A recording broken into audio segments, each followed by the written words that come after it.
So some of you might know that I play for the USA Women's National Rugby Team. I started playing rugby freshman year of college. I'd been a cheerleader all of high school, and when I got to college, I was really missing that team environment, just that hard work, that grind, that common goal with a group of really determined, great, amazing individuals. So my sister asked if I wanted to come to rugby training with her one day, and I couldn't pass up the opportunity to try something new with my older sister, who I absolutely look up to. And we did full contact training and it was definitely scary at first, but also so empowering to put yourself in that position. I think a lot of women's sports there's not another contact sport really like rugby for women. And it just, you get to know your body so well and how powerful it can be. That was a great experience for me. And once I was hooked on rugby and I caught that rugby bug, I really dedicated myself to being the best I could absolutely be. Reaching out to coaches in the area who could spend time with me to develop my fitness, my power, my skills. All of college, I'd go to the field by myself and throw a ball at a wall. I would just set up little tape crosses and I'd aim for those as targets to work on my skills. It was really anything you could do when you're in a situation. You're the only one that can really pull yourself and push yourself to that next level. If that's where you want to be, you got to make that choice and you got to go for it. And being from Tucson, Arizona, there wasn't a lot of high-level rugby there. So the other challenge for me was finding opportunities to get in front of national coaches. So I found a tryout for the U20 national team in a rugby magazine, and it was in Florida. So I was like, Mom, Dad, can I go try out for the U20 national team in Florida? And they fully supported me. And it's really important that you find people to get around people who believe in you and want the best for you. And I had that a lot through college and my journey to the national team. So I've been in the national team loop for about 12 years, going into my 12th year, and now we're gearing up for the World Cup in New Zealand this September. But I guess I talk about rugby because it plays a big part in this story, because that's how I got into chiropractic. I knew nothing about chiropractic until I received a rugby scholarship to go to chiropractic school. I had never been to a chiropractor. I only remember a jingle from First Chiropractic in Tucson. So it was amazing. It was something that really, I think, found me. Chiropractic found me, and through my passion with rugby. So if you have something that you want to go for it, and doors will open that you just didn't even know were there. So I remember receiving the phone call to go check out the college, Life West Chiropractic College up in the Bay Area. It's in Hayward, California. And the head coach called me, asked if I'd come over for a visit to check out the school and the program.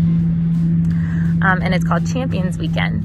And both my parents and I went up there to check out the school, hear about chiropractic, and just so many light bulb moments where I really felt like this was exactly what I was looking for. I had always wanted to be a professional in the healthcare industry, but I wasn't tied to pharmaceuticals, and I wanted to empower people to love their body, know their body and its capabilities, and that's really a lot of what chiropractic is owning your health and being your own health advocate by giving your body the most optimal environment.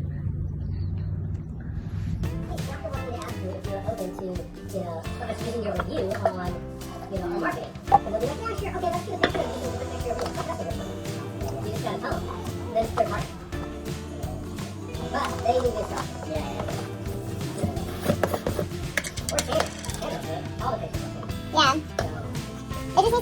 conversation piece before we like go over to the treating, because like I started. But I think that if the doctor's like, hey, we're doing some marketing stuff, do you mind if they come and film some of our treatment? And they're like, ah, sure. Then it's not a big deal. But somebody's got to grow through it. Even if you get it, you just take that from there. They just see them in the face. You know what I'm saying? Yeah, we're bringing our family and our friends and say, all right, we're going to take the next 4 hours, we're going to set you up on this, we're going to set you up on this, we're going to hire somebody to take pictures. Hi, Pomona Catholic. My name is Dr. Bontè, and I'm a chiropractor. I wanted to say thank you so much to Mrs. Nolte for thinking of me and including me in your career week. I'm definitely excited and honored to share something I'm so passionate about and that I get the joy to do every day and help people with their health.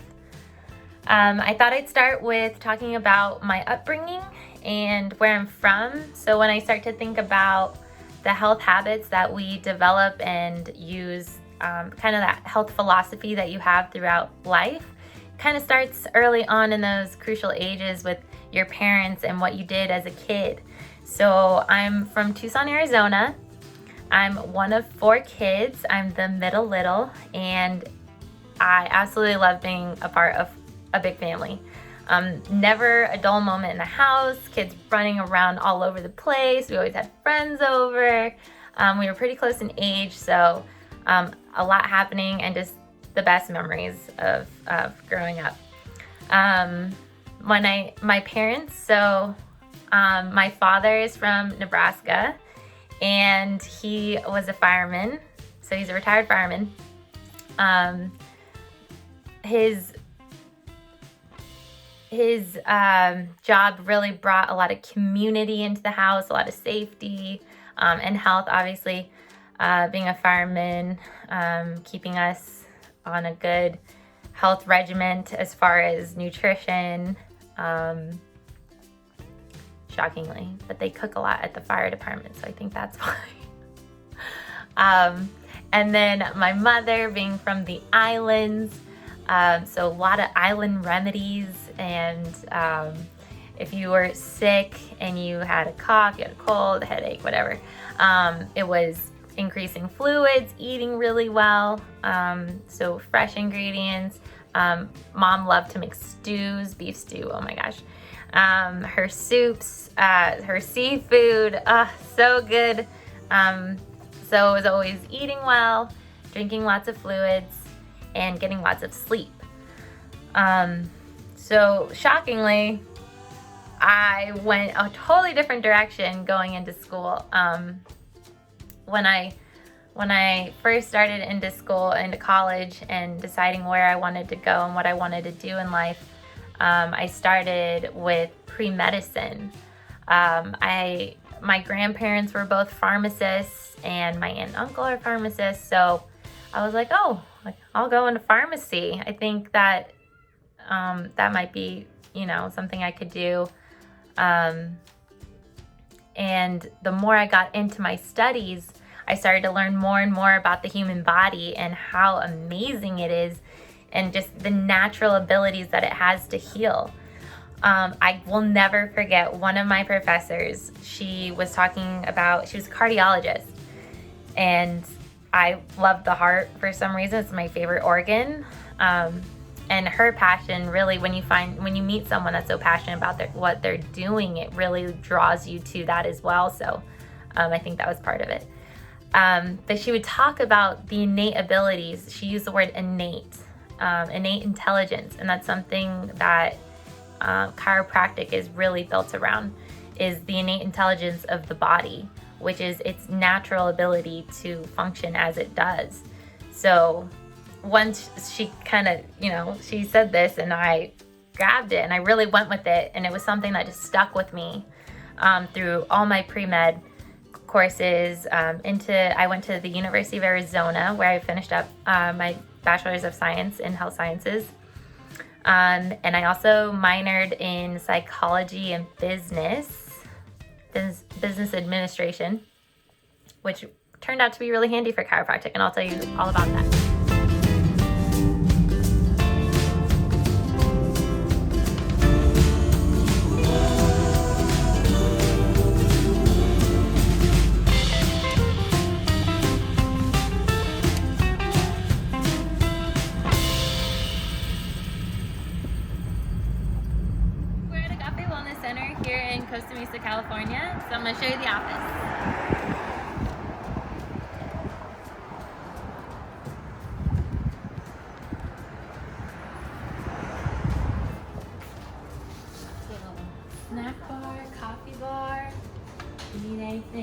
bed, nice comfy seats for all our patients. Our front office, make sure everyone gets scheduled, everyone's taken care of. All right, so this is where treatment happens. Over this side of the room is mainly physical therapy. Big mirror. Over here, you'll see the chiropractic tables. This is where we do most of our adjusting. It's open space, so everyone just kind of hangs out. It's really good energy in the room. We sometimes start the treatment with this is called a rapid release, and we kind of, if the patient hasn't done either physical therapy or massage to get their muscles nice and warmed up for the adjustment, we'll go in and do a little light massage with this.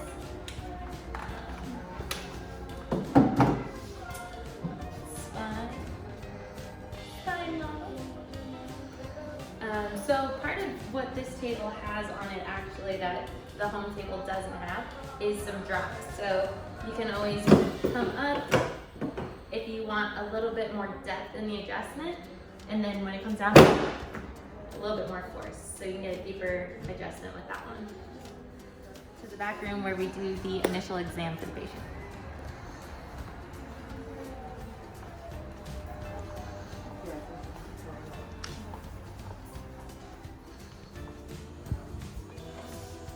So this is the office that we come into for the patient's initial exam. Here we have another chiropractic table to start with the ortho exam. And if we want to do an adjustment back here, we can. And then the x-ray machine here, we do all of our x-rays in-house. We love to get an idea of what the spine looks like and if there's anything we should be cautious of before delivering a chiropractic adjustment. We have some models here as well. So we also have some spine models back here. So a lot of patient education happens in the back room when we're doing the initial exam, asking them about their history, what's going on in their body, and then when we review the x-rays that we've taken. So right here we're showing phases of degeneration in the spine. So we have the bone here, the vertebra, and then in between is that disc, that spongy disc that's like a shock absorber for the spine. And over time, that space can decrease with aging, with trauma, lack of movement, things like that. And with the chiropractic adjustment, we do our best to limit that and kind of make sure it's not progressing as much as it would without. Oh, and the laser? Okay, we'll start here. So this is our spinal decompression. It's non-surgical spinal decompression. And so we strap in the patient. This one locks in their top portion. This one locks in their lower at their hips so that we're getting some decompression. We want to focus that pull at the lumbar spine and their low back. Oftentimes we get patients who have herniations, just degeneration, anything like that, where that decrease in space is causing some sharp symptoms in their low back, sharp shooting, kind of travels, and inhibits them from even walking. So we've seen some really great results with this one too. Really cool stuff here. And then let me show you the laser, because after they do that, so they'll come be on the spinal decompression unit, and then we take them back for laser. So go ahead, sit right in this area, and then lean back and go ahead and lay down. Okay. Right. I'm gonna feel for the top of the hips, and then I'm gonna have you lift your hips up. So go ahead and bend your legs, and lift your hips up. Perfect. Back down. This way, when we put this waist strap on, we're really locking that top of the hips so that it can pull.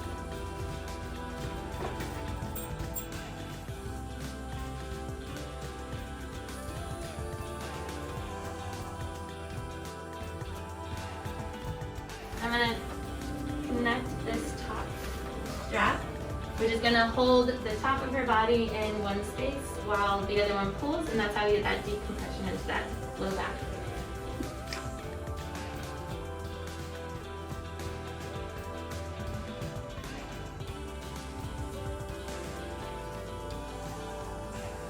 So I'm gonna have you bend your knees and we're gonna rock your hips. All right. So once we rock the pelvis, that's gonna give us a lot more access to the low back to decompress it. Because if we're arched like this, then it's gonna be pulling it in the wrong direction. So if we rotate our hips, we can pull it better. And add, and relax your legs there. All right, so now I'm gonna set the protocol for the low back.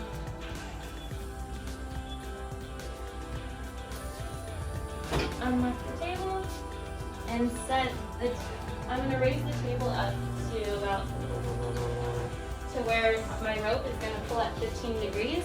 That way I'm pulling near the lower lumbars.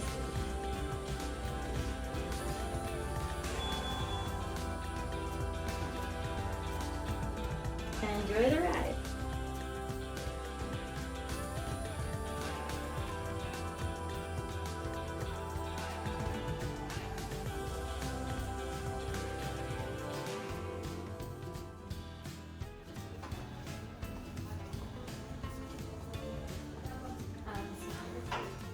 Then patients will come here. We'll set them up here on the massage chair, expose the low back space, and then we have this class 4 laser. Is that ours? Is class 4 laser. And so what we're doing with this is it delivers a little bit of heat, so it's helping the muscles relax in that space. As well, the goal of the laser is to increase energy in the mitochondria in that space so that it's increasing healing in the body. And we have our little glasses because you don't want to look straight into the laser. It'll be fun. Your 14th quarter, you have the option to go outside of the school clinic and work in any other chiropractic office. It could even be back home where you're from, any state. You just have to go through an application process. But oftentimes what happened was students had a chiropractor back home who they really looked up to. They were treated by them. They wanted to get involved. That was what inspired them to even go into the field. And so they wanted to spend time in that office, being with that mentor doc for them, and eventually maybe turning that into a partnership. Which kind of brings us to our next point on salary and kind of what a chiropractor makes, which is, for me going into school, it wasn't my sole purpose. Money wasn't always the big thing for me. I really just wanted to work with people, and I just feel like I love helping others and being around other people's energy. So that was my driving point, but it's important to make money, and school taught me that, that you should value what you do. And a common salary for a chiropractor just starting off, if you're gonna partner with someone or maybe go in as a salaried doc under another chiropractor, you're looking at maybe around $55,000 a year, but really it's up to that doc and your relationship with them. So that number is not solid by any means. But what's really awesome about the field in chiropractic is that you get to make it whatever you want it to be. So you're your own boss, and this is where business comes in. Having a business background is really beneficial in chiropractic, and having an entrepreneurial,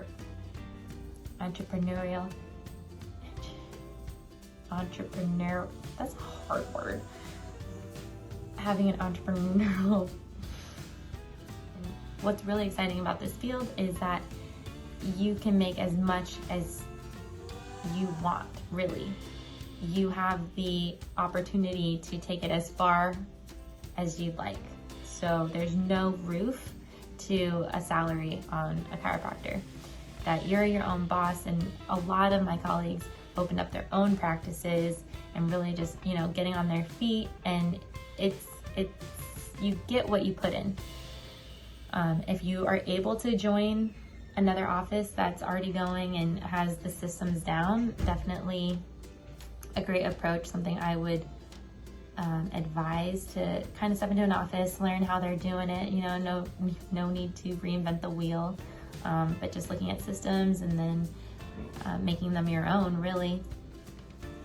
All right, enough about me. Let's talk about what it takes to be a chiropractor.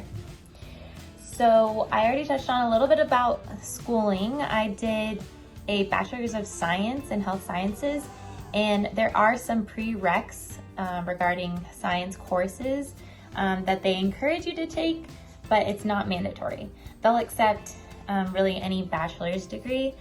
For example, my husband, he came in with a business degree, but he was able to thrive in all of the schooling in chiropractic. Really, if you apply yourself in any school, in any practice, you'll make it through, right? You have control of that. So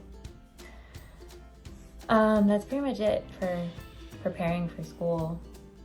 If you wanted to maybe go check out a chiropractic office, I would definitely recommend spending some time shadowing a doc, just seeing the flow of the office, what they do, what the conversation's like with the patients, and if it's an environment that you could see yourself working in. And then once you get accepted and you're in chiropractic school, it's 3.5 years. You can opt in for an accelerated program for 3 years. So just depends on how much time you have to put through in school. For me, I was doing rugby, so I had to go with the 3.5 program, but there were actually rugby players that did the accelerated 3-year program, which was very, very impressive. It's a lot of schooling. We were in school, in class, 8 to 6, almost every day. Each quarter is different, so you go through 14 quarters. Once you hit 8 quarters, then you start your clinicals. So you'll start 2 quarters with student clinic, where you'll be paired with one of your colleagues and you do adjustments, go through the entire initial exam, you do their care as if you were in a chiropractic office. And after those 2 quarters, then you're in outpatient care. Then you're working in the clinic at the college, getting people from the community, doing outreaches, really exciting stuff, really something you have to apply yourself, get out there, advocate for yourself, be really confident in what you're doing and how you can help people.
Life West scrum half digging it out there, moving the ball to the backs. Kick up and over. A beautiful hands play there by number 13, Amy Bontè, and a try in the corner. Beautiful play there by Life West. Little chip up over the top.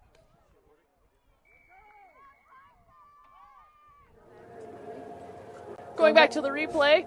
And why don't you take this one? No, that's okay, you got it. Amy makes that line break, as you can see, and she runs down that sideline, like the good back discipline that she's got, and dots it down right in the corner. That really was favorable. Quite an intense back three there for the Babas. Well taken line out. Honeyver to work. Snowsill takes it forward. Intercepted by Neighbor. Just read that like a book perfectly, coming forward. Amy Neighbor. Brilliant job of reading exactly where the ball was going to. Quite good field vision, and there was no one stopping her. And the U.S. comes storming back into this contest. Very impressed with this.